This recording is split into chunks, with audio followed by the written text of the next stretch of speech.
हम जब भी ये लड़ाई लड़ते हैं तो हम ये मान लेते हैं कि ये लड़ाई केवल सवर्ण समाज की है। और लोकतंत्र में लड़ाई आप तब जीतेंगे जब आपकी संख्या कम होगी कि अधिक होगी?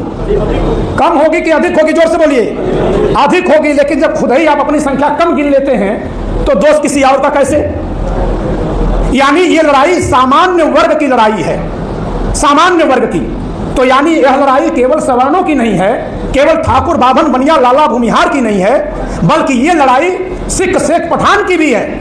वे भी अनारक्षित वर्ग में हैं। अब थोड़ा और आगे चलिए और देखिए किसी सामान्य जन में यादव, कुर्मी, मौर्य भी आएंगे। वो कैसे आएंगे?